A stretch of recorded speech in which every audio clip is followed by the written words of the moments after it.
Hey guys, welcome back. So today we have the beautiful, wonderful, human designful Amber Knight. Miss Amber, do you want to tell us a little bit about you? Yes, absolutely. Thank you for having me. I am so excited to be here. I'm so excited to be having this conversation and sharing human design with all of your listeners. Oh my gosh, where to even begin? I always feel so nervous when somebody asks me that question. Tell me about yourself. I'm like, oh, what do I even say? Let's Um, reframe that then. Okay, so obviously, like you're here to share your amazing love, light, knowledge, all of that. But what about let's start with something fun. What is your favorite destination when you're not in oh, Canada and being chased by bears? oh my God, I'm being chased by bears. And when we're not in the middle of a global pandemic. You know Yeah. what? I really, really love Bali. Um, Ooh.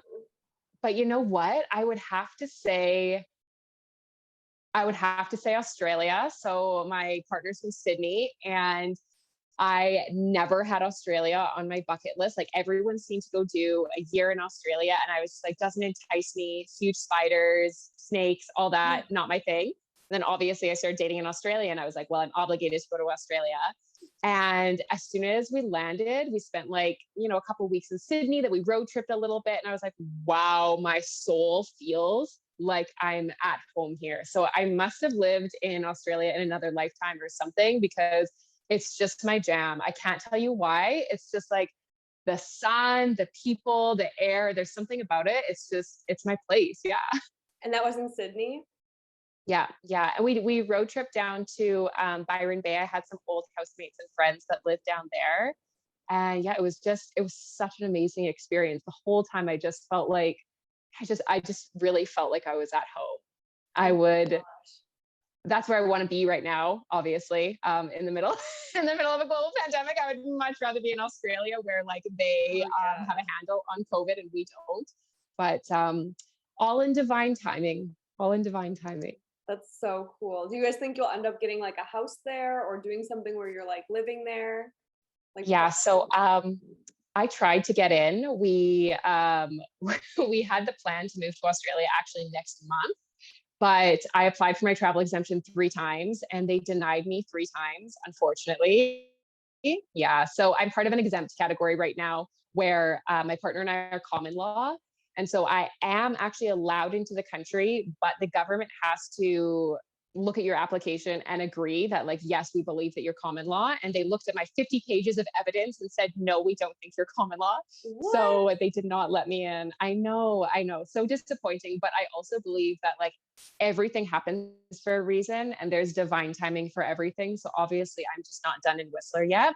But we would like to try again in November, and then hopefully, fingers crossed, there's no mandatory 2-week quarantine, because I don't know if I would survive in a hotel room for 2 weeks just with my lovely boyfriend. I've had a lot of friends do the 2-week hotel room quarantine and they said it was absolutely brutal. So I don't Oh blame you for no, that. don't tell me that. Yes, Not yeah. to scare I'm you, not but looking maybe forward to it. maybe Yeah. the path is like finding a baby bear and raising it. I don't know. Maybe there's something left in Whistler. I'm just joking. There's But something left in Whistler. Hopefully it's no bears. No more bears. no more bears, unless they're cute little babies that are Unless they're super cute. friendly, Yeah, like no the moms in Berenstain sight. Bears. Yeah, the Berenstain Bears. Oh my God, so cute. So your whole thing is like your life, your way, right? Like it's all about like a lifestyle that's truly like by design. Like you're Mm, definitely like that's, I mean, it's all about human design, right? Like that is the yeah. whole thing that you do. How did you discover human design? Oh my God, this is one of my favorite questions. And I love this question because I really believe that human design finds us we when we are like when we have an opening for it, when we are expanded enough, when we have like created a space for it, unknowingly, of course, and then human design falls into our lap. And so mine was like, looking back, I see everything that happened that created this space for me. And so it starts kind of in November 2019. This is when I went to Australia and I had a great time. And I was reading this personal development book, started to think like, oh, my life is like totally not on the path that I want it to be on. And I actually have control over my life. Like, I should make some changes. Came back to Whistler and I lost my job very unexpectedly, due to me standing up against bullying in the workplace, and they didn't want to deal with it. So instead they just got rid of me. Oh my God. And it was so sudden, it was so quick, so unexpected. And so I had to find work really, really quickly. And while I was applying for jobs, I jumped on the Whistler babysitting page and thought, I'll just do some babysitting. Like I've nannied my whole life. And the very first couple that I babysat for, they needed a babysitter very last minute. Theirs was sick. She ended up introducing me to human design a few months later. She had me babysit for her kids because she was doing a human design course. No And way. then she just happened to tell me about it. She's like, oh, yeah, you might like this. And I am a sucker for anything that'll tell you more about yourself, like the Enneagram, astrology, any kind of quiz that'll tell you what your color is or what your fucking spirit animal is or whatever. I'm a sucker for it. And so I looked into human design immediately, of course, was like totally overwhelmed by it. Yeah. But now looking back, I can see, I'm like, oh my gosh, I had to be fired from my job in order to, well, first of all, I had to stand up for what I thought was right. And then I had to be fired. It had to not go very well in order for me to get onto the babysitters page that I didn't even know existed until I needed a job to find this woman to tell me about human design to absolutely radically change my life. That is so crazy. And talk about alignment, Oh my God, yes. so aligned. I mean, you standing up for what you believe in, being fired for what you believe in, which is so crazy, by the way. I've had stuff like that I happen to me in the know. past too. And it's I would always feel so bad about that in the past. And I'm sure that has to do with my Mhm. human design, but look at how well it's turned out. So many times we take something that's so looks awful and we kind of dwell on that instead of finding our path other ways. Alignment Yes. comes in all different forms, and I always believe that what's happening to you is for you. So that Oh, is so absolutely. cool that that happened that way. So did she just mention it, or what, how did that transpire? Was she like, hey, I'm into this It's thing, human design? it was so casual, Celia. She was like, yeah, I'm doing this course and it would be great if the kids could be out of the house so they're not running around and bothering me. And I was like, sure, no problem. And I loved the kids and I had a great relationship with this woman, still do to this day. And when I dropped the kids off, I was like, oh, how did your course go? Thinking, maybe she was doing something to further her career. And this was pre-COVID. So, we all still had careers and jobs outside of the house and all that. And The good old times. the good old times, yes, which will soon come back, fingers crossed. And she said to me, oh, actually, it was a human design course, or I don't even think she said it was a human design course. It was a course about, and then she kind of just said something about, understanding who you are energetically. It's called Human Design. Join this Facebook group because they sometimes talk about it. And I was like, oh, okay, sounds great. And usually people will tell me, oh, you should do this, you should do that, oh, you should look into this, oh my gosh, you have to look into this. And as we'll get into, I'm a manifester and it's my life my way, there are no shoulds. And so I'll be lit up by what somebody tells me, but I usually will only do something that really feels good for me. And I couldn't Yeah. stop thinking about this thing. I didn't know why, now I know why, but I couldn't stop thinking about this thing. And so I had to know what was all this human design stuff about. Oh my And luckily I followed that rabbit hole. Oh my gosh, that's almost like you were handed it, whatever you believe in, it was on silver platter, here you go, this is for Yes. you, you're ready to Mhm. blossom into this. And so that is so freaking cool. Um, Yeah. so who would a human design benefit? Who is it for? Oh, human design is for absolutely every single person. I really truly believe that there's no hierarchy of who can benefit from human design. We can all benefit from understanding ourselves better because I believe that we are all put on this earth to fully experience life. To well, how do I want to explain this? To reach our fullest potential, right? Nobody is put on this earth to only move one step down this path, or they're only meant to like reach half of their potential and then they stop there. Like, oh, they're only meant to live within this tiny little box. Like, we all have the ability to live to our fullest potential, and human design allows you to do that. So human design is literally for everybody. It was designed. Wow. I mean, your design is your design. So it was designed for every person. That's amazing. So, like, what are the different options? Like, what I know there's so much that goes into it. Like, there's like Yeah. gates and paths and open and closed, but like, kind of getting the gist of it. Like, what are the different types of people? Like, you're a manifester, I'm a generator. Like, what are the other types? And I know that you're Yes. very unique. We actually spoke before this, and you're very unique in that you think that the manifesting generator, which we both agree on, I totally think it's different than the generator, it's different than the manifester. Like, you and I are both very different, yet we agree upon like the same things, a lot of Hmm. things, but it's like if you were to combine both of us, that would be a totally different personality. So it's like Yes. manifesting generators are very different. So what are the different types, and why do you think that the manifesting generator is like its Yes. own category? Okay, I love this question. I'm so excited that you brought this up because it like grinds my gears when people lump generators and manifesting generators together. I'm like, you are doing the world such a huge service. This is like a silly pet peeve of mine. Actually, I guess it's not. I guess it's not silly. It's not It's a silly. good one. No. Yeah.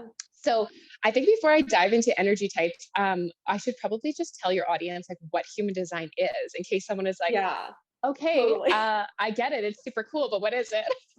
I forget. I'm like, everybody knows what human design is. It's so popular, but it's new to a lot of people. So, human design is essentially your energetic blueprint that shows you how you are designed to best utilize your energy in order to operate, show up, leverage your power, and reach your fullest potential in this lifetime. And so there are, like Celia said, so many different aspects to human design. There's like, big aspects, tiny, minute things. But the most important piece to understand is your energy type. This is your aura type. This is really how you show up and interact with other people in the world. And so there are 5 energy types. In my opinion, there's 5 energy types. Some people might say generators and manifesting generators are lumped into one, but we don't go down that route. So, can I give just like a little overview of each? Is that okay? Oh my gosh, I would love that. Like, I Okay, know that there's perfect. probably people listening to this who have no idea what the heck we're talking Yes. about. So dive into it, girl. Like, Okay, amazing. So, I'm going to start with myself. I am a manifester and I am one of the rarest types. So, there's 2 super, super rare energy types. I am one of them. We make up about 8% of the population. wow. And manifestors are they are the initiators of our world. They are the trailblazers. They are the path forgers. They are the forward thinkers. They're the trendsetters. They go first, and then the rest of the world kind of follows. So Like Elon manifestors, Musk, right? Like, would he be? He probably is. yeah, absolutely, absolutely. Or who's the? Oh my gosh, I'm so Steve bad with names. Jobs. But who's? Yes. Oh my God, you read my mind. I have. I know that when people talk about like I could just kind of like see you're on the brink of it, but I'm like when people usually talk See about the wheels turning. Yes, yeah, absolutely. He would definitely, both of those men would definitely be, I mean, I'm imagining so, but their energy, what they've created, what they put out into the world really feels like manifestor vibes. Manifestors are here to bring something fresh and new. We are here to shake shit up. We really stir the pot. We are forward thinkers in the sense that like we're usually 10 steps ahead of other people.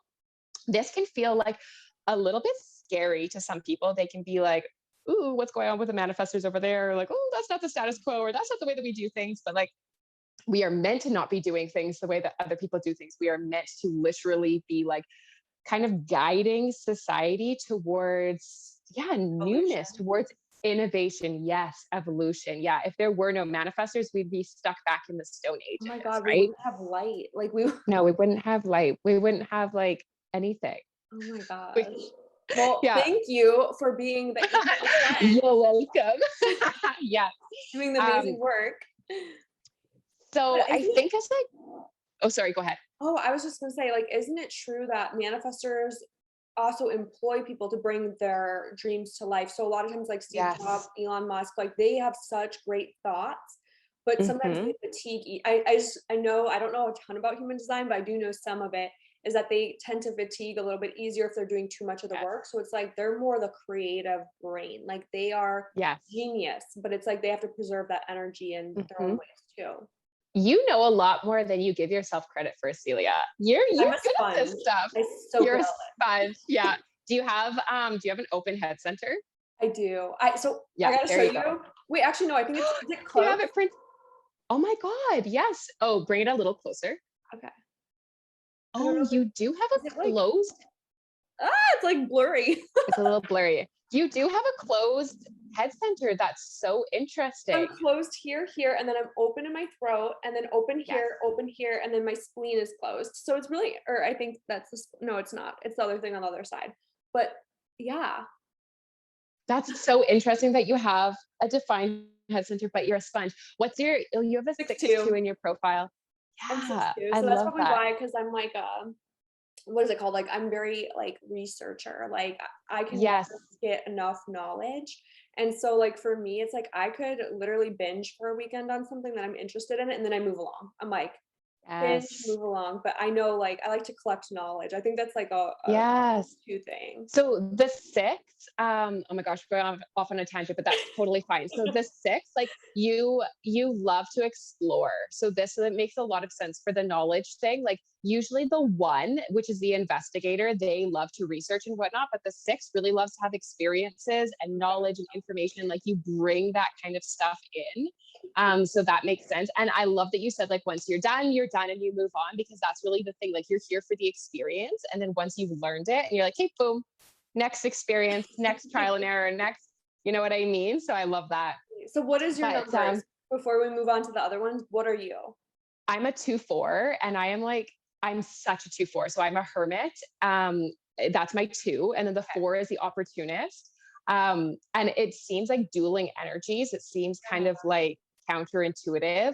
But when you bring them together, when I like honor my energy to like go out and make connections and create community, which is that 4 line. And then when I honor my energy, when it like shifts into that hermit stage of like, hey, it's time to rest and recharge, instead of making it bad or wrong, like, oh, I have to do this, I have to do that. It's just this like beautiful picture of power and magnetism, really. That's So yeah, I amazing. love being a 2-4. Yeah. So Wow. like you said about the manifestors, yes, we are the idea generators. We have like the big picture vision, but we need other people to come in and help us do it because we don't have sacral energy. So we can't actually be like that go, go, go energy like you. Little We energizer need bunny. Yes, we need our generators and our manifesting generators to come in and assist us, right? And so oftentimes you're right, we do pull people in. We are very independent because we are initiators. We go out and we like make things happen. So we can be independent, but it's this balance between like I'm going to do it my way. I know what I want. I know what I'm doing, but then also bringing people in to help us do exactly that thing, right? It's not bringing people in to tell us how to do it or to ask permission. It's bringing people in, like we create almost like, if you think about a construction site, we'd be like oh my gosh, it's not the investor. Who am I thinking of? I used to work in real estate. You work in real estate. I used to work in real estate way back in the day. And I'm thinking of I know that the like person the name is on the the tip of person who my has the idea. yeah, they're the ones who are you talking about like developer? Like or are you The talking developer. yeah. Yes. Oh my gosh, my words, they're so gone. The developer comes in with the idea, but like obviously the developer can't do all of the freaking grunt work himself. And so that's when he brings in everybody else, all of the other energy types. So if you're thinking about a construction site, let's actually move with this metaphor, this analogy, because I really like this. The we are, as manifestors, we are the developer. So you're so right. We have like the ideas up here and we bring in other people to help us. Yeah. Wow. So That's such a good analogy. you, thank you. You as the Generators, oh my gosh, I love generators because you are so full of energy, so full of vitality. Generators are the builders and the creators of the world, but with a twist. You have to be leading with what lights you up. So some people will refer to generators as the worker bees or the workhorses, and I hate this. I hate this language so much. I always correct people and they probably get so annoyed with me. But when you use this kind of language, it makes it seem like you're a slave to your work rather than actually you're lit up by your work. So generators get more energy from working than they do from resting, which is the opposite for non-sacral I just beings. gotta say this. This was such a reassurance when I found out. And it's funny because you're gonna watch the video that I upload to YouTube probably later. And it's all about, I was talking before this when I was driving back from the gym, and I'm like, I don't like vacation all the time because I like to be doing stuff. Oh And my God, I love that. and I've always been such, everyone's like, you're such a hard worker. Like when I worked in corporate, I was always like, I have this innate drive to be like number one. Like I'll do whatever it takes. I'll stay Mhm. later. I come in on unpaid hours, but it's because I have this like drive to be number one. But it's like, it's not even about the I don't know how to explain it, but it's like this, if I am in love with what I'm doing, I put everything into it. But it's so funny when you said that because it's so true. Like all the things I've started so many projects and quit because I wasn't in love with it. It was I was doing it to get Yes. money, or I was doing it because I thought I You thought had you had to. to. Yeah. Mhm. But when I love Oh, I love something, that you I said could do that. it like all day, every day. So that's such a generator thing. Is like Yes. yeah. This is like actually a perfect example. And I've never heard somebody describe it like this before, where they're like, I actually like working more than I like going on vacation sometimes. This is so generator energy. So I don't know my family's exact designs because it's really funny. My mom will obviously never listen to this. So I'm gonna say it. I asked for my birth time and she gave it to me very willingly and then asked me what it was for. And as soon as I said it was like something to do with, understanding yourself better and whatnot, my parents are like hardcore, very religious. She was like totally against it. So she wouldn't give me my sister's birth time. Oh She my wouldn't god. even like consider talking. Yeah. So I don't actually, she said about my sister around 8 p.m. So I don't know if that's true or not, but Oh my I have gosh. kind of tried to like look up my family's human designs because you can like play around with a few different times, and I really just wanted to like know their energy types, and they are all sacral beings. Even though I don't know their exact time, they're all either manifesting generators or generators. And so when we used to go on vacation, Wow. we like packed it full, so full from the minute we woke up till the minute we went to bed. That must And have every exhausted single you. vacation, oh my God, Celia. Every vacation we went on, I was always car sick. I was always throwing up. I was always so tired. I was so nauseous. I had a massive headache. I would get sunstroke. Like my parents were always like, "What's wrong with you? What's wrong with you?" And now I know my like poor open sacral needed some rest. Oh. And probably being around generators all day too, you needed that like retract time because generators, Yes. when we're around each other, it's just go, go, go. And I can imagine Yeah. being like your family full of generators. It's like you're nonstop doing this, doing that. Go, And you go, know what's funny go. is my husband's a generator. So I come from a family of generators. Like my mom's a generator, my sister's a Oh my gosh. generator. Yes, that's right. And it's a go, go, go. Like my husband, even sometimes I'm like, baby, you gotta stop with the to-do list. Like I cannot help you build another fan on your vacation. Like fucking stop. I had an Oh Instagram my God, that's story. so funny.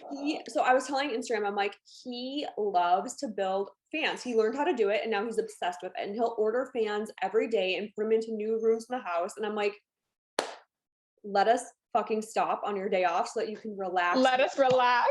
Yeah. Oh my God, that's so funny. Okay, I have a question. Our relax Did, though is going to like theme parks and stuff. So it's not even really relaxing. But yes, go it's on. it's still okay. That's actually a really, really good point. Before I ask you my question, relaxing or like play for sacral beings is still actually activity. So like play or recharging for non-sacral beings usually looks like a bubble bath or a walk or a massage or a nap. For sacral beings, it's adventuring. It's hiking, it's theme parks. It's like it's something that you're doing that because like I said, you get more energy from actually doing the things that light you up. So I'm curious, does your husband have a defined root center? Do you know? I have his chart somewhere. I don't have it here, but I You'll think have to he let me know. I'll have to let you know because it's so interesting. Like I have an open root center, but I'm pretty sure he Mhm. has maybe he has a defined. I'm not sure. I'll have to let you know later. Yeah, because if he has a defined one, so the root is all about productivity and getting things done. That's And when you have an undefined root center and you're in the presence of a root center, that or a defined root center, that defined root center can kind of like pressure you into like getting things done and being productive. And you can feel like the stress of like, oh my gosh, I have to get this done so I can release the pressure that this person is putting on me. that's So totally your he husband's has like, to have a let's defined. build the fam. Oh my God. Yeah. You have to send me his chart after. I'm so curious. I would bet money that he has a defined root. And you're just like, babe, I The want to way, ride the roller coasters.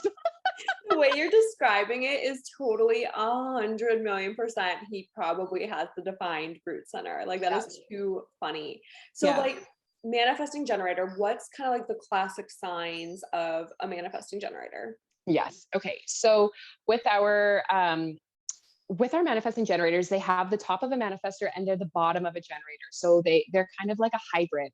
Oh, I'm going to go in between generators and manifesting generators to kind of like show the difference, to show you their uniqueness and also their similarities. So with the generator, they are leading with what lights them up. With the manifesting generator, they're also leading with what lights them up. But the difference is that a generator's work is going to kind of be like in one realm.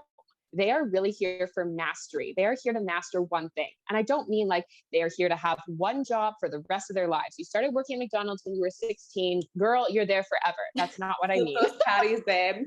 No, you are not going to be a 60-year-old grandma flipping patties at McDonald's. No, you're going to find the thing that lights you up and you're going to play within that arena. I don't know if you guys have this commercial, but it's like something about the lottery or whatever. And it's like, know your limits, play within it. That's the catchphrase. That was like always on when I was a kid, when I was watching TV. And so that's the thing with generators. Like, you know your limits, not limits as in like, oh, I can't do that, or that's not for me, but like, you know, your guidelines of like, this is what lights me up. This is where like my soul is lit on fire, right? And then you play within that of like different realms. Like, I'm going to go down this pathway and this pathway and this pathway, but they're all kind of leading in the same direction. So that's the generator. Almost With like a the tree man, branch. Like a tree branch. that, oh my gosh, that's so perfect. Yes. Thank you for that. It's the tree trunk, and then the little branches go out. Oh my God, I love this. I'm totally adopting this, and I'm going to credit you for it 1,000%. Thank you. So you have the tree trunk and the branches are going out, but then with the manifesting generator, you're the whole goddamn fucking forest. Okay.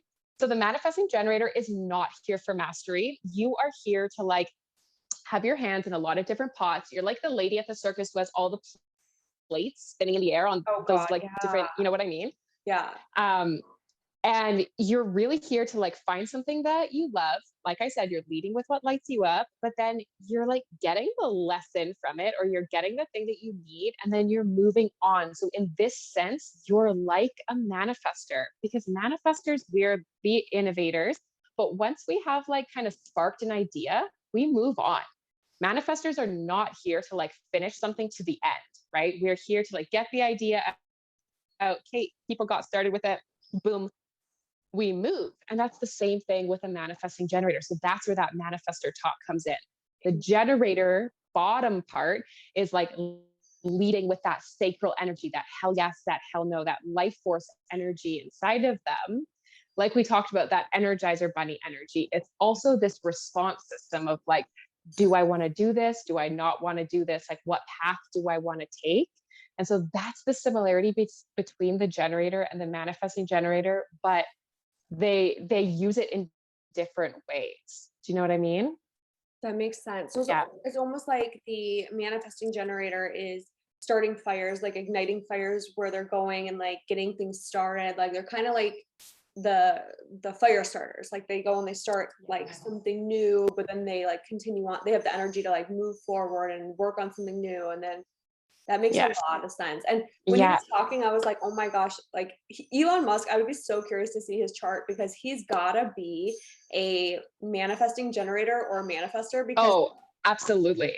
I remember listening to like what he's up to, and I'm like, oh my God, he has so many things going on where it's like one moment he's doing electric cars, and then it's like next thing he's building rocket ships, and then next thing he's like, there's so many things that he's doing. It's almost like crazy. Like it makes me tired just thinking about it. Oh my And God. one more Yeah. thing that's interesting is I always felt burnt out in my own businesses, but I always liked to be underneath someone else's business, making that business grow. Is that like Mm. a normal generator thing? Because like I Oh get my burnt out God. doing my own, like This makes so creating much my own. sense. Wow. Okay. So as a generator and well, as any energy type besides manifestors, you know what? We should talk about strategy as well. Let's just dive right into that. Your listeners are going to have to re-listen to this like 6 times. We're all over the map, but I love it. So your strategy is how you like lead, how you connect with others, and how you take aligned action. So it's like the masculine energy of doing.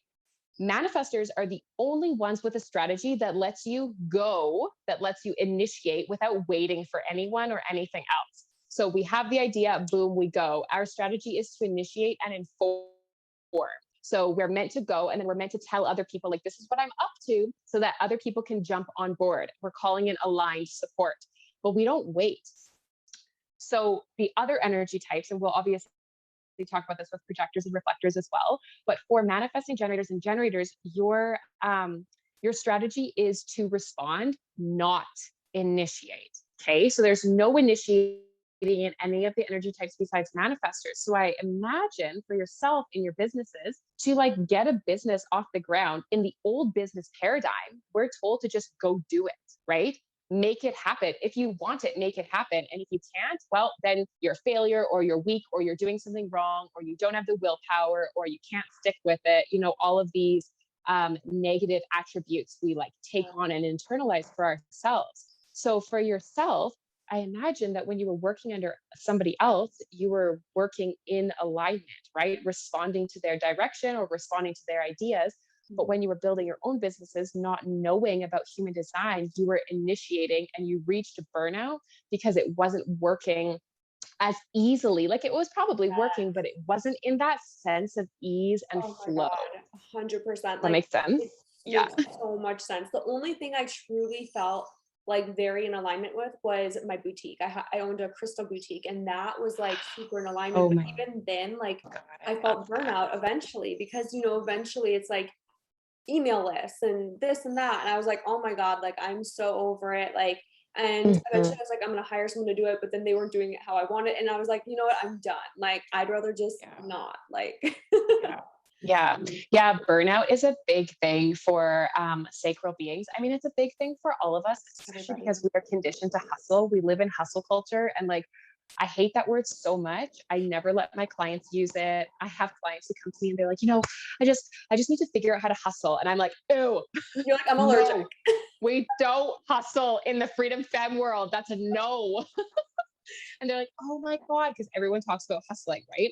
God, yeah. So for sacral beings, like if you're hustling, honey, you have to look at your life and be like, okay, what does not feel good? Yeah. And when you find the thing that doesn't feel good, and you will find the thing that doesn't feel good because your sacral always knows, right? Look at all of the things in your life. This is such a fun practice because you actually, wow, I mean, sometimes it can be overwhelming, but I find that it's a fun practice because you actually like get clear on the things that you love. And Yeah. then you get clear on the things you hate, and you're like, okay, let's let them go. But if you take all of the areas of your life, you're like, okay, does my relationship feel good? Yes or no? That sacral, that response system, it's a yes or no system. You're not going to ask it an open ended question because it only gives you yes or no answers. Is my relationship in alignment? Yes or no? Is my job feeling fun? Yes or no? Going for dinner with my extremely religious family every Sunday night. Is that a hell yes or a hell no? Might be a hell no, right? And then you ditch or delegate the things that don't feel good. This is my favorite phrase for sacral beings. Do you love it? Yes, great, move in that direction. Do you hate it? Yeah, I hate it. Okay. Do you absolutely need it in your life? No, ditch it. Yes, you need it in your life, delegate it. That is such an important skill for sacral beings to really like start adopting for themselves. Ditch or delegate when it's a hell no.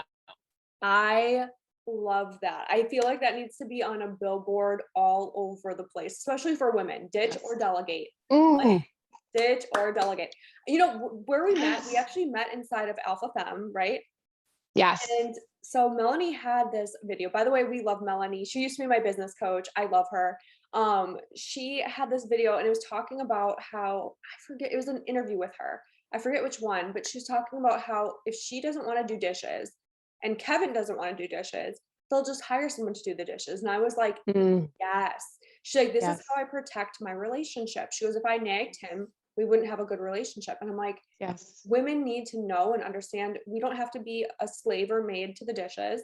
We also don't have to, nag our husbands or whatever. We can delegate things like that. And that is such a Yes. powerful energy. So I love that you brought that up and said ditch or delegate, because there's so many things that people are carrying around with them that they could ditch, like clean out. Like, we are not going to be hoarders over here. Get rid of, release Get it. rid of it, put it in the trash, donate it, whatever you got to do, and or delegate. And so I think that's really awesome that you bring that up for every single type, no matter what you Yes. are. If you're a manifestor, projector, which we'll talk about projectors in a second.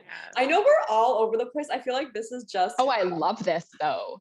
I love like, this because it feels like I'm sitting in your living room, just like, cheersing our fucking champagne over here on a what? Like, well, I guess it's like 4 p.m. for me, but it just feels like we're having a chill girls' night. I love it. It's like, this is the way podcasts feel so like delicious for me. Like, I love just having like a flow, like just whatever Yes. comes to mind. And so this is such a great topic. And I love that, Yeah. we're diving deep as we go, like, on the numbers and on open parts. And, the sacral thing, like how many people, like how many people have a defined sacral and how many people Oh, good question. Okay. So combined manifesting generators and generators make up between 70 to 77% of the population. Oh my gosh. So they are a lot. Yeah. And that big fluctuation between 70 and 77 is obviously because, there's people leaving this earth and then there's people coming into this earth all the time. So it kind of, it fluctuates, but they are our main energy type. Between like 70 and 7, I'm like totally putting on chapstick, but 70 and That's 76%. That's amazing that it stays like between those brackets. Like, there's never like an influx, like where it's like up to 90 and it's never down to like 20. That's so interesting. And this is how fucking divine, like universal guidance or creation, whatever you want to call it, is that like people who don't believe, okay, I'm not even going to get into it, but people who don't believe in a higher power, I'm like, how can you not? Because like our world, in order for us to actually like survive, we have to have a certain amount of manifestors, a certain amount of sacral beings, a certain amount of projectors, and a certain amount of reflectors. How fucking beautiful is it that we always have like enough, right? It fluctuates, but we always have enough to move our humanity forward towards where we're meant to go. Like, obviously higher power. You know what I mean? Just like, I mean, look around. Like, when you go outside, it's like there's so much evidence. I mean, I just bought a plant, which by the way, I got to show you guys. Let me move on my drink so I don't spill anything. But I just got a plant, and you guys, like, I just am so in awe of nature. Like, okay, so my whole thing was when I learned about like how plants work. So this is I should turn the blur feature off, but here's my plant. Oh, I like it. It's a ficus. Its name is Jasmine or something. I don't know. But Cute. so you can take the leaves off of a plant and you can stick it in water and it will grow a whole new plant. And I'm like, that is so What? intense. It's called propagating. And Didn't know that at all. So it's crazy. Like, I look around and I'm just like, nature always is growing, but it's never overgrowing. It's always like in this perfect balance, in this perfect relation. And everything you're saying is like so spot on with that. Like, there's always a certain amount of generators. There's always gonna be a certain amount of manifestors. And it creates a harmony within the world where the world works like good in that way. And I mean, that's just, to me, I was like, wow, there's gotta be, whatever you believe in. I call it Sky Daddy, but there's something out there that, oh my God, I love that so much. Sky Daddy. I got it from Michelle's it. channel. She's hilarious, by the way. forget her last name, but I was watching it and I heard that and I was like, that resonates with me. I really like that.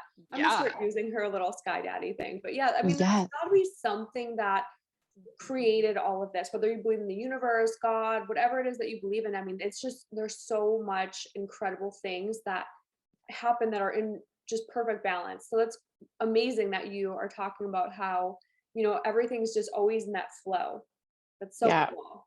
Yeah, I love that. Oh my gosh, I'm definitely going to be using Sky Daddy. That's so funny. I'm going to tell my boyfriend that because he's Or very Sky Mama. logical. Sky Mama. I like that one. I am a recovering Christian. I grew up in Christianity. I've since like moved away from religion, much to the dis- disappointment and disapproval of my parents, my very lovely religious parents. But I have not. I've never had a moment where I like didn't believe in a higher power. Even to this day, like I use God and universe interchangeably when I'm praying, when I'm saying manifestations, like whatever comes out of my mouth comes out of my mouth and I just trust it. Like I don't know if there's a big man sitting in a chair in the sky or if there's like this, beautiful flowy goddess in like white gowns and that's the universe. Like I have no idea, but I don't care because it's like not about knowing, it's about feeling. Yeah. And that feeling is so incredibly personal. So you have to decide for yourself Yes. what feels good. Yes. Yeah. Yeah. We Yes. both have had like religious burn, I'll Oh call my it. God. Religious And burn. Oh my gosh. religious burn. But like all in all, like I think that faith, like having a underlying, like knowing that you're protected and safe and all of Mhm. that, like that's such a personal thing. So it's like it's always like, I always say people out there, like you got to discover what like that feeling of connection is for you because that's really what's going to guide you in the right path. So whatever it may be, Mhm.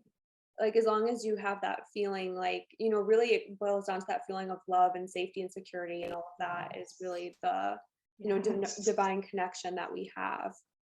It's really Mhm. beautiful. And it comes back to your life, your way. Yes. Everything comes back to your life, your way, right? Yeah. Oh my Which is gosh, your I theme. love that. Which is your theme. So Yeah. what about the projector? Like Yes. let's dive into that because I know what percentage of the population is projector? It's pretty low, right? They they make up about 20%, and I know Okay. that seems low, but like I attract projectors everywhere I go. And No way. I'm going to tell you one of my theories. I think I already told you this, but I believe that because I believe that our souls come down here for like a specific reason. We come here with specific karma. We are learning specific lessons. Like that's kind of what our design is based on. It's like what we are meant to like learn and bring to the world, like our mission, our path. And so I personally believe that the energy type that you have the most of in your life is the energy type that you kind of that you have beef with, almost like that your soul really needs to like learn from and work through, almost like limiting beliefs about. And so I've got a lot of projectors in my life, and I was raised in a hustle culture household, right? You like put your nose to the ground, and projectors are like so not meant to hustle. So projectors are like, if they were an animal, if they were a spirit animal, they would be the owls. They are the wise old owls in the forest, like perched up really high on the top of the trees, looking down at the rest of the world. And they are seeing the big picture. They are seeing how things are working. They're seeing how things could be working better. So the like you were to boil it down to the job of the projector is to guide in whatever sense feels good for the projector. They are meant to be guiding. They're Oh really my god. here to like, They're the project manager of the construction site. yes, they are. Yes. Yeah. They're like the supervisors. Yes. Oh my gosh. Yes. Okay. I love this. I totally forgot about our analogy. This is actually what I say in my readings to projectors, though I use the construction analogy in my projector readings, but I think I should use it for all of them because it's so good. They are the supervisors. They're coming around and they're like, excuse me, they're like, oh yeah, that's working really well. Keep going that way. Oh, that's not working so well. But if you tweak it this way, yeah, perfect. Let's do that. But they're not actually picking up the hammers themselves. Yeah. So projectors are not creators and builders. They are not doers. They are literally beers. I know that's not a word. Beers, they're beers. They are literally, Years. they exist in order to guide. Yeah. And Wow. so they're bringing our society closer, or like they're moving our society towards harmony and peace. And so usually they're like aligned paths. I don't know why I'm doing air quotes, but their aligned paths is going to look like something holistic, something, Oh my gosh. teachers, environmentalism, spiritualism, something like that. So I just have to say this. So I hope she doesn't mind Say me it. talking about this. One of my best friends is a projector. Like I just did her chart. I don't think she like really wanted me to do it at first. She's like, what is this weird like hoodoo, whatever. But Voodoo. I did her I did her chart and she's like, oh my God, that's so me. And I was like, it's so you.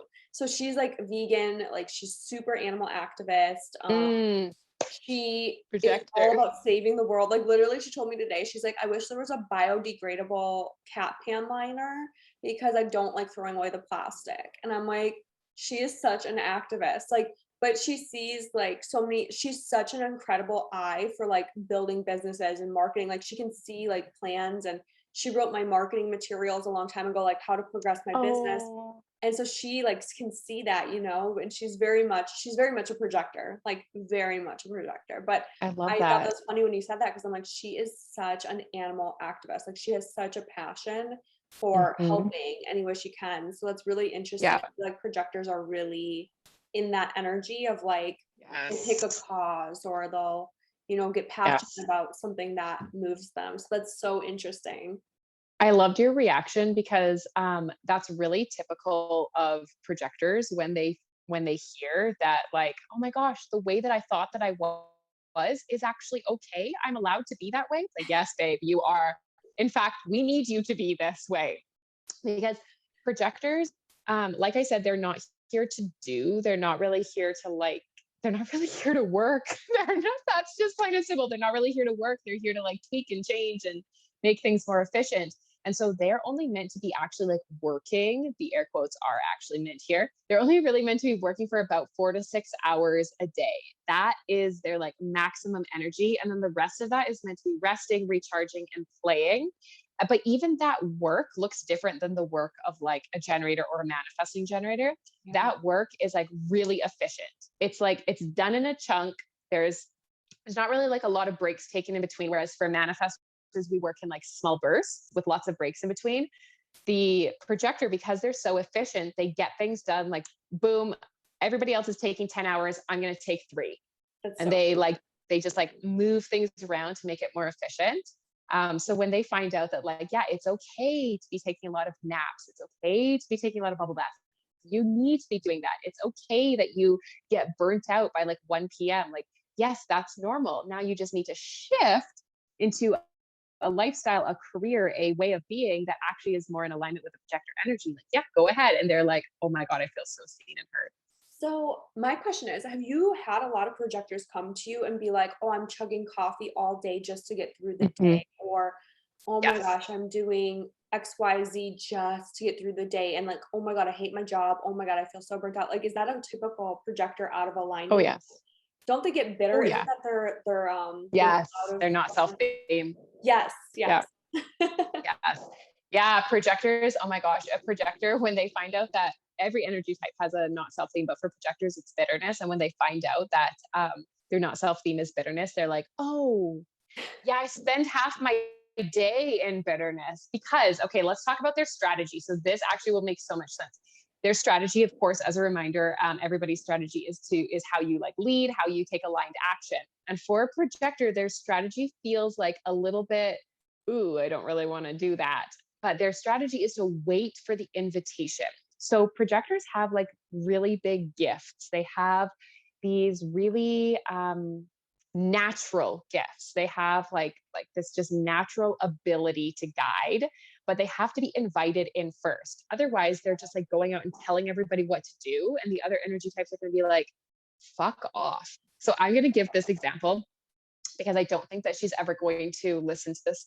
podcast, but my best friend, my best friend is a projector. And we've been best friends for probably like 17 or 18 years. And love her to death, really. We're kind of like going our separate ways at the moment, but she's really like, I don't understand why you always get so upset with me when I'm just trying to help you. Right. She like is always telling me what to do. She's always Advice telling me giver. like a better way to do things. Yes, unsolicited advice are big for the misaligned projector, the out of alignment projector. So it's, oh, I have a better way of doing this. Oh, I moved your stuff over here because it looks better over here. Like, oh, I'm going to take on this responsibility because I can do it better than you. And it's really just like butting their heads in where like their heads are not wanted. And then me, of course, I'm a manifestor, and so my not self theme is anger. And so I get really angry, and then she gets bitter because she feels like she's not being seen and heard. That's really important for a projector, is to be seen and heard. And when they don't feel seen and heard, when they don't feel like their gifts are actually landing and being appreciated, then they get really bitter. Like, why is nobody listening to me? Like, why aren't people paying attention? Like, why are you not doing it this way? Like, I can't understand why you're not doing it this way. So for projectors, they have to wait for the invitation, and it's not a passive energy of like sitting in the corner, like waiting for the universe to bring them something. It's, again, like the generators and the manifesting generators, leading with what lights them up. But for the projectors, it's like with an unattachment, right? So they're like, Okay. actually, this is a good example. So same best friend, she does Young Living essential oils, and she does the business side of things simply because she was like loving the products for herself, and she already, she has a job in like a field that she loves. This is just a hobby for her. And I said to her, I was like, hey, you know, you're making your own skincare products and you're sharing about this online already. Why don't you do the business? Boom, she signed up the next day. I gave her that invitation, right? As a manifestor, I had the idea, like, Chelsea, you're really, really good at this stuff. That's my best friend's name. You're really, really good at this stuff. Like, I've learned a lot from you. I get my oils from you. Like, why don't you try the business side of things? Boom, there was her invitation. Now she does the business still as a hobby with like no attachment whatsoever. Fun for her. She shares online. People see and hear her. They buy her products because they're like, ooh, that's really interesting. Tell me more. They invite her in, and then she sells her products, and she, moves up on the ladder. And yeah, she's just doing her thing, guiding the world towards like, she's all into like non-toxic living, like holistic living, like clean health, that kind of thing. And that's just like, that's her jam. That's her thing. That's like what she's naturally interested and good at. And so she uses essential oils as her, like the outlet for her gift, for her talent, the thing that she's like meant to share with the world. And it's such a beautiful example of how she's living in alignment. And then also like that unsolicited advice is like such a good example of like what it looks like to be out of alignment. Wow. And I guess like for people who are projectors, social media is probably a dream because it's an invitation. You can put your advice out Mm-hmm. there, and whoever Yes. wants to, I don't know if that's a projector thing, but like, Yes. Yeah, I would totally. assume, if people are wanting to hear more or whatever, like your friend, that's amazing. So those are the 5 types, right? So we are going to talk about reflectors. I heard that reflectors are very like, there's not many in the world, right? Yes. They're so incredibly rare. So reflectors make up about 1%, sometimes a little less, sometimes a little bit more. Like I said, as people leave the earth and then come into the earth. So reflectors are like our unicorn. Because they're so rare, but also because they have like this really specific mission. Reflectors have completely open centers. I know that we're not like diving into centers because we'd be here all day long if we were, but we would literally have to like camp out and just talk about centers. So they are absorbing the energy from literally everyone around them, and they are exactly what their namesake says. They are meant to be reflecting the kind of like state of our world back to us. So if things are going well, then they're reflecting that back to us. If things are not going well, they're reflecting that back to us. So they're absorbing and amplifying the energy around them. So they have this really, really huge mission.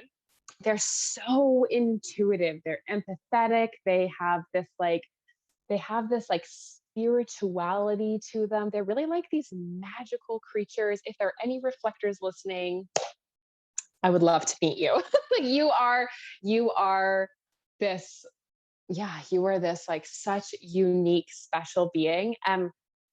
It's not to say that like they are, they're not their own people. A lot of human design coaches will say they're everybody and nobody. And I actually really like this term because it is true. They're everybody and nobody because they're absorbing everybody's energy, but you do still have, who you are. You do still have your innate beingness. Reflectors need like a lot of time to themselves, a lot of alone time, a lot of downtime, a lot of time to recharge because they're absorbing everybody's energies. So they need time to like get it out of their systems and come back to their kind of natural set point. And so if we're talking about strategy in terms of, taking aligned action, leading, interacting with other people, a reflector strategy is really to wait a lunar cycle. So kind of similar to the projector where they have to wait, but just a little bit longer. And this is really, it kind of fluctuates whether it's a big decision or a small decision. So if I'm like speaking to a reflector, let's say you are a reflector, I'm like, Celia, do you want to go for coffee? You would give yourself time to respond. You'd give yourself time to decide and take action on that, but it wouldn't be a full lunar cycle. You wouldn't be like, I'm going to get back to you in 28 days. Let's schedule it in for next month. I'd be like, I'm not available. Like, I don't even know what I'm doing then. This is for big decisions. Like, do you want to start a business? Do you want to get married? Do you want to redo your bathroom? Do you want to switch jobs? Like whatever the big decision is. For smaller decisions, you still give yourself time because you want to like sample the energy around you. Like, oh, do I want to go for coffee? Do I want to hang out with that person? Do I want to leave the house today? Do I want to do this? Do I want to do that? But it's in a shorter time span. That makes sense. Does that make sense? Yeah. So do you know of any like examples of famous reflectors or Mm-hmm. okay, because I'm Yes, curious. I I do. want to like kind of, I'm sure everyone listening is probably like, okay, who is this rare unicorn? Okay, so the two most famous ones that I know of are Sandra Bullock Oh, and Michael Jackson. and I love Michael Jackson. Yes. Okay, so if you think about it, it's actually really interesting when you get an actor or an actress who is a reflector, because like, of course, it makes sense. You're everybody and nobody, right? Yeah. Like you are so able to take on the energy of like the character that you're playing. But if you think about it, because there's so much conditioning with reflectors, every single aspect of who they are, there's like massive conditioning around, right? Like they need to take things slow. They're conditioned to hurry up. They need to like sample energy in order to make decisions. They're conditioned to know, who are you? Like make decisions, make moves, go after your dreams. What do you want? They're really like, they're meant to be exploring in a very slow, flowy way. And that doesn't fit into our like Society. our patriarchal society. Yeah. And so if you think about Michael Jackson, like you look at the later years of his life, and he was so ill, and he was so, I personally look at it as like, he was a lot of ideas were projected onto him. A lot of identities were projected onto him. And so it was like, who am I? Right? Who am I? Who am I meant to be being? There was a lot of shoulds, there was a lot of have to's, there were a lot of expectations. But if you also look at it, we as a society looked at Michael Jackson as sick, but he was a reflector, and he's meant to reflect the state of our society. So what was the state of our society? So profound. We look at reflectors and we say, you're the problem, but their job is to show us what the hell is going on. So like, are we the problem? Right? Interesting. Yeah. That's so interesting. So what about like Sandra Bullock? Because I feel like she's very mysterious. Like she's Oh, she's so mysterious. yeah, like she must be like you know how like you can kind of decondition and all of that, which we'll talk about that, but it's almost like she's kind of learned to keep herself like she preserves her energy better than like a Michael Jackson, Yes. where Michael Yeah. Jackson was wide open. I mean, there was just so much going on with him that Hmm. you know, you look at that and you're right. Like you look at that and you're like, oh my gosh, poor thing. But it's like he had been through so much, like absorbed so much of the energy around him, and that's exactly it. Is I mean, he was in Hollywood, right? That's chaos there. Yes. Like Yeah. I lived in Yeah. LA. It's the energy there's so intense. It's so Mm. and it's really unique that we're talking about this because when I would go out to LA from Vegas, I lived in Vegas and LA. And when I would go to LA, it was always like this heaviness. I'd always feel, and I'd have to get out of the city. Like, Oh, oh really? my God, I could only spend like a couple weeks there. And I'd be like, I need to get back to Vegas so I can feel more free and open. And it was so weird. So I definitely see how like people living in Hollywood and stuff, if they're Yeah. taking in, you know, if they have a lot of open centers, it can be almost like too heavy. Yes. And we like point fingers and we say you're the problem. But like if we actually zoom out or well, we if we zoom out and actually see the reflector for the purpose that they have, it's like what are they trying to show us, right? We can't actually do any reflection as a society. I mean, like look at our look at the presidency and look at even like what our government here in Canada. Like we can't zoom out and see like, okay, what have we done that is out of alignment? We like pinpoint, we blame certain people. We Yes. say, I can't believe you're doing that, I can't believe you're doing that. But for the reflector, it's like they're doing the things that they're absorbing the energy of from us. So if we look at Sandra Bullock, I love that you said it seems like she knows how to preserve her energy more. And I have no idea if she knows her human design, but she really does seem to protect her energy a lot more. Like Sandra Bullock isn't really one to be in the tabloids a whole lot, Yeah. like Michael Jackson was. So when you are a reflector, or when you have any open centers, which most of us do have a number of open centers, it's about learning how to work with and protect those centers. And then, like you said, decondition, because of so much of the conditioning that we have comes through those open centers, because we're literally meant to be absorbing the energy around us, and the energy around us is not always aligned, right? Childhood through to school and after school sports and church and relationships, all those kind of things. We're not always in alignment with the energy that we're in. Yeah. So, like the conditioning, this is a great like leeway into that conditioning and Hmm. conditioning. So, open centers are more prone to influence from the world around us, right? Like, Yeah, so I'm just talking. I feel like I'm trying to pretend like I know what I'm talking about, but you you're do know what you're talking okay. about. But they're like they're more prone to so say you had an open we'll go with an open head center because we were talking about that on the beginning of this call. What would that look like? Like would you be more easily influenced with your thoughts or like what would that be? Mm. So the head center is all about inspiration, ideas, doubts, confusion, and mental pressure. So when you have an open head center, you absorb inspiration from everywhere. You take in ideas from everywhere. It's like literally people, but also nature, messages, like anything and everything. You take ideas and inspiration from.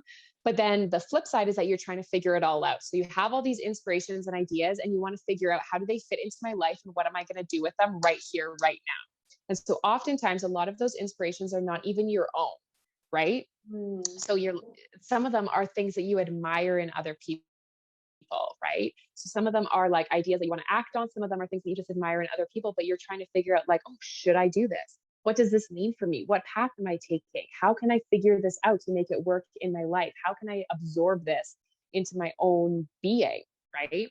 So for me, I have an open head center. And what I have to be really careful of is, scrolling on Instagram or Facebook, which I have a terrible habit for, and seeing We all all these other, it's like, I think it's the kryptonite of our generation, or of our world these days. But I have to be really careful that not I'm not looking at too many things and going, oh, I should do that. Oh my gosh, I have to do that. Oh, what about this? Oh, what about that? And when I am feeling that anxiety to like figure it all out, like, okay, I'm inspired by all 10 of these things. How am I going to make it work? If that's how I'm feeling, it's time to tune out. It's time to tune out and ask myself, am I actually inspired by this? Is this like my idea? Or am I just seeing it in someone else and going, oh my gosh, I have to take that on for myself? So maybe let's do a different center, because I want to kind of show how like childhood conditioning can come up. So let's do, what's a good one? Let's do the G center. So the G center is all about love, direction, and identity. And I feel like this is such a good one because I feel like we're now moving into this space of like, how do I want to describe it? This space of like finding ourselves, since COVID, we've all been given this, we've all been given a lot of space with the pandemic. We've been handed a lot of time. And so we're kind of doing a life inventory and going, oh, I actually don't like the path that I'm on. Oh, I actually don't love myself. Oh, I actually have no idea who I am. I can show you now. I turn the blur off. So, oh my God, amazing. Oh, so this is you. Okay, perfect. Oh yeah, so you're an emotional authority. You have a lot of open centers. Is the G open? Yeah. So it's the fourth one down. It's that like diamond one right in the middle. Okay. Yeah. So you and I both have an open G center. I think the majority of the world has a defined center. So there's conditioning in the defined center and the undefined center. And I'm going to give an example of each, because when people, sometimes human design coaches and teachers will talk about the undefined centers as if they're a bad thing, like, oh, be careful for conditioning. But there is power in the undefined centers, just like there's challenges in the defined centers. Yes. So with the defined G, you're going to have like a very fixed sense of self-identity, a very fixed sense of where you're going in life. You're going to be very confident in your path, even if you don't know every step of the way, even if you're not clear on like how you're going to get there. It's just like this knowing of who you are and where you're going, right? And so when you know that, it's easier for you to like love yourself and attract external love as well. So the conditioning that comes up is you know who you are and where you're going, and other people are not comfortable with it. So let's say, you're 17, 18 years old, about to go off to university, and you're like, I know I want to get an arts degree because I know that I want to be an artist. Like, I know that I want to do this. I know that I want to study painting and art history and all these things. And it totally lights me up. And like, this is who I am. And you already like paint at home, and you've got like a funky haircut, and you've got like, your own style, and like, who you are. And your parents are like, no, you're getting a business degree because you're going to be an accountant, like your mom and your dad and your grandma and your grandpa and everybody, you know what I mean? And so then you start to doubt yourself, right? You're like, oh, I'm bad and wrong for wanting this. I'm bad and wrong for like, knowing this to be me, because this isn't me. This isn't who I'm supposed to be, right? Like, you're looking for external validation from the people that are supposed to love you, right? As a child, we need the love and acceptance of the people around us, literally, to survive. And so then as we move into adulthood, we carry this with us, this need for external validation. So we're like, I'm going to get a liberal arts degree. This is who I am. I'm so excited. And your parents are like, no, that's not who you are. That's not who you're meant to be. So you doubt your path. So for the defined G, the conditioning comes in of like, oh, I know who I am, but it's bad and wrong. You doubt that that's actually who you are meant to be or who you're allowed to be, right? With the undefined G, so you and I, we have, it's not that we don't have an identity. It's that our identity is more fluid.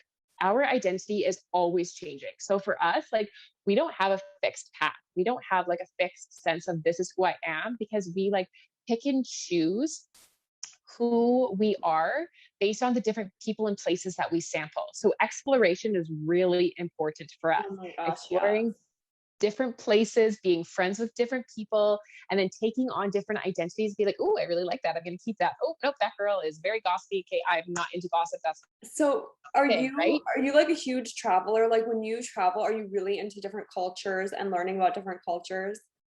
I am now. So I didn't start traveling until I was like, the very first time I left North America was in 2019. Like Oh, I'd been to various places in America, like in the okay. United States, but I didn't leave North America until 2019 because I was raised that you do not travel until you're retired, that you are not allowed to enjoy traveling until you retire, until you've hustled, got your retirement, and then Mm, off you go.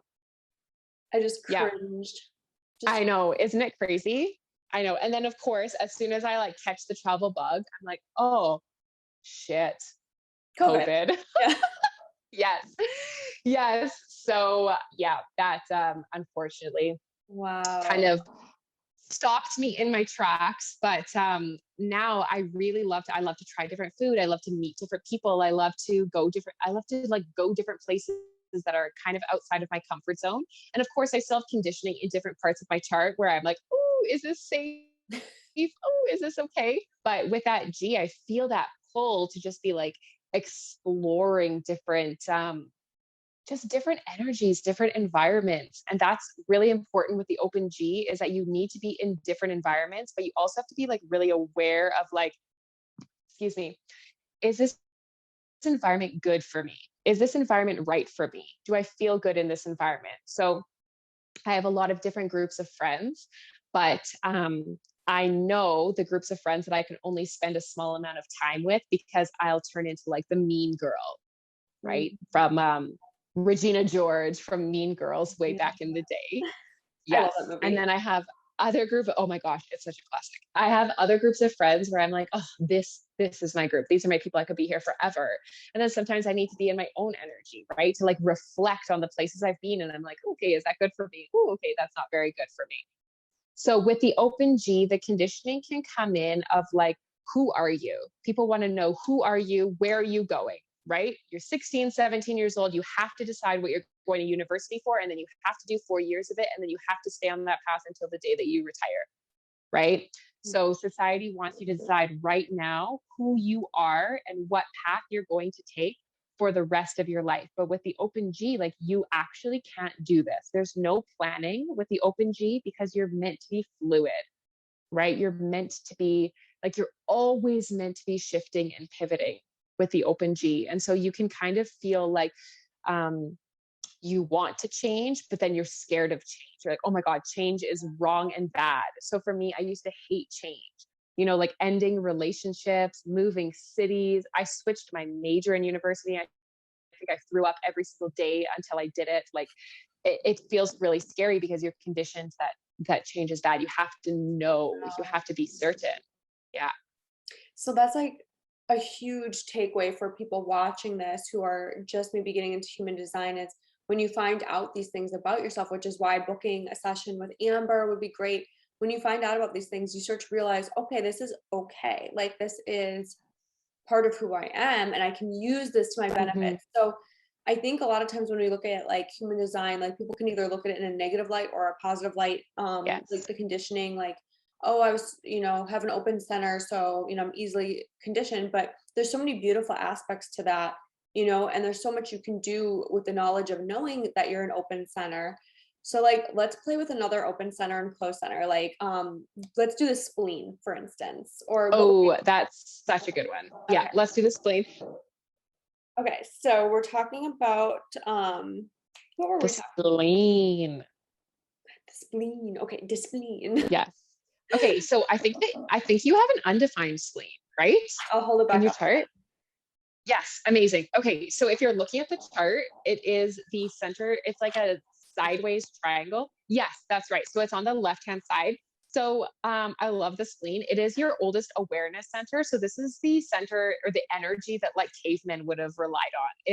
It is the center that's all about basic natural instincts, survival, health, well-being, and your intuition lives here. So I'm going to talk about the defined spleen first. I have a defined spleen. This is actually so perfect because you and I both have an undefined G, which we just talked about. But now we can like see the differences between Yes. my defined and your undefined. This is perfect. Okay.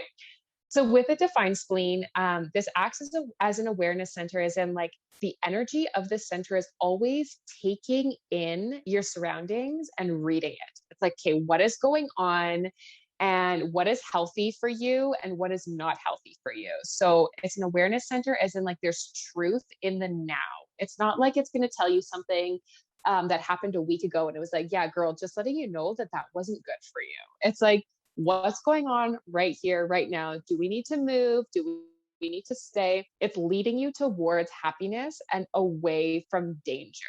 Okay. So I love to use this example. When I first moved to Whistler, I was shamelessly in the party scene. I'll just put that out there. I'd go out with my girlfriends and we would, do our thing. We'd bar hop. We would, yeah, we'd have a good time. Let's just You put it were that way. whistling it up in Whistler. I was whistling it up in Whistler, like to a T. And I obviously didn't know about human design. This was a few years ago, before my spiritual awakening. And I would be having a great time. And let's say we're standing at the bar and we're ordering shots. And I'd be like, yes, like woo girling it up totally. You're like, And "Ooh, then girl, I all of a love it." sudden, oh, I was such a woo girl. I was literally the most annoying woo girl you'll ever meet. I probably still am if bars were open these days. But we'd be just about to order shots or just about to do something. And then like my spleen would kick in. And I obviously didn't know this was my spleen, but I would have this feeling of like, this is not good and right for me anymore. Wow. It would be like this tiny little whisper. This is the thing about the spleen, is that it whispers to you and then it's gone. It doesn't stick around to give you like a PowerPoint presentation about why you need to get the fuck out or like why this is good and right for you. It's It's just the like, Sandra Bullock of like, it's a yes, mystery. She can yes, even whisper. yes. She whispers, she's like, it's time to go. And I'm like, wait, what? It's time to go? Why? It doesn't matter. It's time to go. And so I'd feel this feeling, and the feeling is like a little ping of anxiety. It's like, Ooh, okay. okay, if I stay, it's really a bad idea. And if I go, oh, I really want to go. And I wouldn't know what it was, but when I first came to Whistler and I was partying, I'd be like, okay, guys, it's time for me to leave. And my friends would be like, no, you got to stay, you got to stay. And so I would not listen to my spleen. I would ignore my intuition and I would stay. And when you ignore that intuitive voice, it leads to fear, regret, and anxiety. That is what you feel. When you listen to it, you feel safe and protected. Remember, I said that it's like pointing you towards happiness and away from danger. So that happiness is partially that feeling of like safety, comfort, protectiveness, that foundation of security. So I eventually got to this point where I wouldn't tell my friends that I was leaving. I'd be like, oh, I'm just going to go to the bathroom. And then boom, I'm out of there. I got my coat from Coat Check. I'm in a cab. You have no idea that I left. Like, I'm just done. Someone take my shot for me. And I'd get home and I'd be like, ah, and I wouldn't know You were why. that friend that I would worry about. I'd be like texting you like, "Oh my Oh, God, are you 1000%. okay? Did you get home okay?" Like I would probably be like Yes. running after you, making sure you were okay. Like, Yes. Do you have your coat? Do you have money for a cab? Yes. Yeah, absolutely. And like, luckily, I was older than most of my friends. And so I was, I'd partied in university, whatnot. And so at that point, like I wouldn't get as like fucked up as they did. So oftentimes most of my friends wouldn't even notice that I had left. So it was like so perfect. I didn't have to tell them that I had gone. I was just boom, I was out of there. And now I look back and I'm like, oh, that's my spleen. Like that's totally my spleen being like, girl, this is not good and right for you anymore. And the good and right has to do with health and safety in the moment. so So wait, when you didn't listen to your spleen, what would happen? Did you ever have like a really mm, bad experience or like something that happened where you're like, damn, I should have listened to that? Time to go, girl. um yeah, this is like super real, but I feel like we can be real on this podcast. One time my drink was drugged. Um That's happened to yeah, me so multiple times. It's the worst feeling in the entire world. yeah, I should have gone home and I knew that I should have gone home, but I didn't. And then there's like a blurriness in between being at the bar and like waking up at this hotel room. And like, luckily nothing bad happened to me besides my drink being drugged, but I think that I passed out. And then I woke up and was like, oh my God. And like quickly got myself out of there, and kind of like looking back, there is a big chunk that's kind of like a mystery that's blank. But I can see the point right before that was when I was handed a drink from somebody that I had just met that night. Oh my Right. God. And so I'd ignore that intuition. Yes, yes, yes. I'd ignore that intuition of like, don't take that drink. You're done. Time to go home. Right. And like, That's I'd had a ride lined up and everything. Ugh. Yeah. Yeah. Yeah. And Wow. so that's where that regret comes in. Yeah, for sure. And I mean, like, oh, this is like such a different rabbit hole to go down, but I don't blame myself, right? Because obviously, it's not my fault that my drink was drugged. You know, we all make our decisions, and I can't take the blame for somebody making a poor decision to drug someone's drink. That's, just horrible. But I can own my own actions. I can own my own responsibility of like, okay, I should have listened to my spleen. I heard that intuitive hit. I heard that call and I didn't. So what can I do better in the future? And so now I know that for me, when I have that little ping of anxiety of like, ooh, I really want to do this. And if I don't do this, I'm going to, there's like this almost like little bit of fear of like, oh, if I don't do this, like it's going to be bad. I follow that. Yeah. I listen to that. You listen to your intuition. Yes. So Yeah. when So it's closed, you have a very intense intuition, right? you Or know, it's more of, it's funny because like there's a few different awareness centers in human design, and the spleen is kind of like the quiet awareness center. It's like, I'm going to tell you once, bitch, and if you don't listen to me, like you're suffering the consequences. So it's a strong awareness. It's like it is intense in the sense of like I can really hear it, right? But if I don't trust it right away, it gets quieter and quieter until it peters off. And then I'm like left in the wilderness by myself. And I'm like, what do I do? And my intuition's like, bitch, I told you what to do. Like you're on your own now. the Right. spleen is a sassy bitch. The spleen is just Oh, the sassy bitches. she's such a sassy bitch. I do think of her as a sassy bitch. I think of her like, it's my way or the highway. Oh, you chose the highway. All right, perfect. I'm over here at the spa getting my nails done. Have fun with your car broken down. Oh my gosh, I'm totally getting a Yeah. full visual of the spleen right now. Yeah. So you have an undefined spleen, which is amazing, because it means that so it doesn't mean the exact opposite of like, oh, you have an undefined spleen. This means that you don't know what's good and right for you. You have no idea how to take care of yourself, in terms of your health and well-being. It means that you are absorbing spleen energy from other people, but as a set point, you kind of are like, you're kind of fearless, right? Because the spleen does have to do with fears, right? Basic natural instincts, survival, that kind of thing. So you're fearless. You're like, yeah, I can do anything. I can have anything. Like, let's fucking do it in your own energy. I feel like I'm more naive, so I like the way that you explain it a little bit better. Yes, fearless is so much more fun of a word than naive. I feel like naive is such little girl energy, but you're like not little girl energy at all. You're like this powerful, Mine is my like top pony. mine is your top pony. No, it's cute. I love it.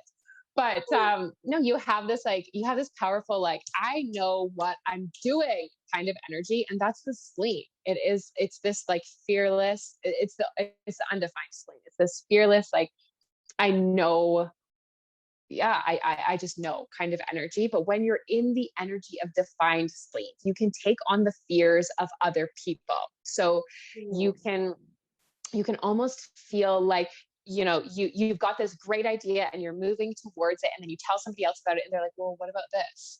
Oh, well, is that a good idea? Or like, oh, well, what if you fail? Or like, oh, remember last time you did that? Or what if somebody doesn't like it? And then you take on those fears of them, and it can almost hold you back, right? You can use them as obstacles or roadblocks that aren't actually meant for you to overcome. They're like other people's fears that they are meant to be moving through, working with, deconditioning from, whatever. But you take them on as your own and try to overcome them or move through them. And it's like, nah, they're not supposed to be in your path. Don't ask people shit when you have when you have Well, what would be a better way of wording that? Choose wisely. Choose wisely yes, who you're going to who share with. mentors you and yeah, Yes. But who you listen even to.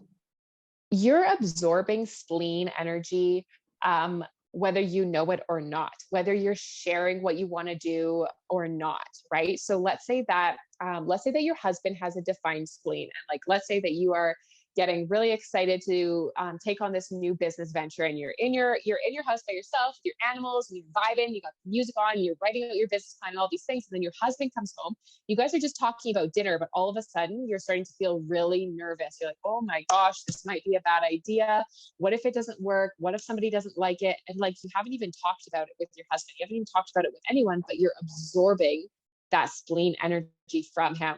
So what's really important with the undefined spleen is to know, like, is this my fear or is this somebody else's fear? And is this fear holding me back, or is this fear pointing me towards where I want to go? I taught a 4-week course in March/April about, it was called The Brave You. And it was literally becoming the brave version of yourself who took your fear out of the driver's seat and put yourself back in the driver's seat, but allowed that fear to stay in your life to guide you. Because I believe that we're meant to walk with our fears, not overcome them. They're pointing us in the direction that we want to go. So when you feel scared, when you're like, oh my gosh, what if this doesn't work? You're actually meant to go in that direction, because your fear, we're going off on such a tangent, but your fear I love it. is it's looking at that desire, seeing, oh my gosh, we haven't done that before. That's unfamiliar. That's really scary. That's new territory. We're going to die, right? This is danger. We aren't meant to go there. And so it's like trying to hold you back. But actually, that's where you're meant to go. You're meant to be moving with those fears towards that thing. It's pointing you towards your desires, right? So with the undefined spleen, you have to get really clear on, like, is this my fear? And is it moving me towards my desire, or am I meant to be going in a different direction? So you can sometimes hold on to things that aren't good and right for you because you're trying to create that like steady foundation of safety and security. You don't have that like innate intuitive awareness around health and well-being like the defined spleen. So the undefined spleen holds on to any sense of safety and security, even if it's toxic. So like bad relationships, relationships with friends, partners, parents, jobs, like whatever it is, something that like is so incredibly toxic, but at least you have an income, at least you have a partner, at least you have a best friend, at least you have parents. Yep. Right? Because you're looking for that safety and security. But that safety and security, like that health and well-being, is meant to be fluid for you. It's not that like intuitive voice that I have. It's like exploring different people and places, taking in different energies. You're meant to be learning from the fears that you take in. You're meant to be learning from those like that like anxiety awareness that you take in. It's like you absorb it, you learn from it, and then you release it. So it's fluid. It's coming in and then it's going right out. It's not meant to stay here. That is so interesting. Oh my gosh. Like there's just so much to learn. So Yeah. where can people find you? Like if they want to do a course, do you sell courses? Do you like obviously you do readings, like one-on-one readings, but like what else do you offer? Like we want to know, and we have a cat here now. Hi, buddy. Hi. Hi. So I really wanted to look at me, but he won't look at me. you know, he's being a little bit shy. Hi. Hi. Is he hypoallergenic? No, Because he doesn't. he still has But dander. oh, he has dander. Oh, okay. He doesn't have any fur. Hi.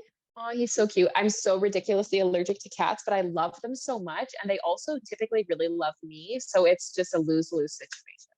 There's Persian cats they're so cute and they're Oh, I think those are the ones I'm thinking of.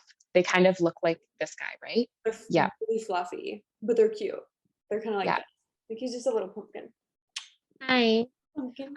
Okay, so yes, people can find me. I'm most active on Instagram. I'm at freedom.femme. And Which will be right linked below, by now, the way. So yes, all this will be linked below for you guys. right now I'm offering one-on-one readings at a big discount for the month of May. But then moving forward forever for all of your listeners, I am happy to offer a discount code. And so I think we decided on, you know what?